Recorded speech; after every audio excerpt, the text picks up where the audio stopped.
جب یہ نکاح ہوتا ہے اس میں حق مہر ضروری ہے۔ اب حق مہر کتنا طے کرنا ہے؟ حق مہر میں بنیادی طور پر دو چیزیں۔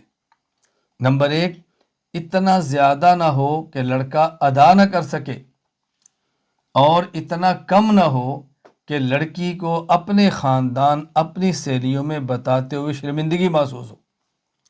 یہ ہے یہ اصل حق مہر ہے۔ ہمارے یہاں کیا معروف ہے کہ جی مہر فاطمی رکھ لیتے ہیں۔ بھی آپ نے رکھنا ہے تو آپ مہر خدیجہ رکھو۔ رسول اکرم صلی اللہ علیہ وسلم کی 11 بیویاں ہیں، بیوی کا نام نہیں لیا جا رہا۔ پھر نبی پاک صلی اللہ علیہ وسلم کی 4 بیٹیاں ہیں، مہر زینب رکھ لو۔ 4 بیٹیوں کا نام لیا جا رہا ہے، صرف اور صرف فاطمہ رضی اللہ تعالیٰ عنہ کا نام لیا جا رہا ہے۔ اہل سنت کا نظریہ کہ آپ کی 11 بیویاں اور 4 بیٹیاں ہیں۔ اور اگر مہر فاطمی بھی ہے تو مہر فاطمی آج کے دور میں آپ کو معلوم ہے کتنا بنتا ہے؟ 500 دراہم تھے، جن کی مالیت 132 تولہ چاندی بنتی ہے، اور گرام کے اعتبار سے 1632 گرام بنتی ہے۔ آپ پتہ ہیں 1632 گرام کتنا بنتا ہے؟ ہم کہتے ہیں جی مہر فاطمی رکھ لو، 500 دے دو۔ 500 مہر فاطمی کہاں سے ہوا؟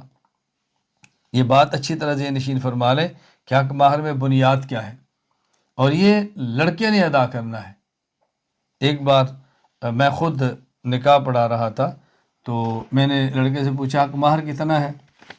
اس نے اپنے والد کو دیکھنا شروع کیا۔ میں نے پوچھا بھی تیرا نکاح ہے تیرے ابے کا نکاح ہے؟ کہتا جی میرا ہے۔ تو میں نے کہا تو بتا حق مہر کتنا ہے؟ شادی تیری ہے تو دیکھتا اپنے والد کو ہے، ابھی میں کہوں ایجاب و قبول کر، پھر تو کس کو دیکھے گا؟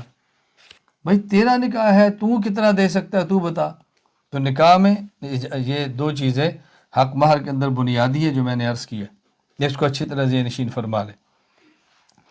حق مہر فوراً بھی ادا ہو سکتا ہے، رخصتی کے وقت بھی ادا ہو سکتا ہے، بعد میں بھی ادا ہو سکتا ہے۔ وہ فریقین کس بات پہ راضی ہیں، شریعت ان کو پورا اختیار دیتی ہے۔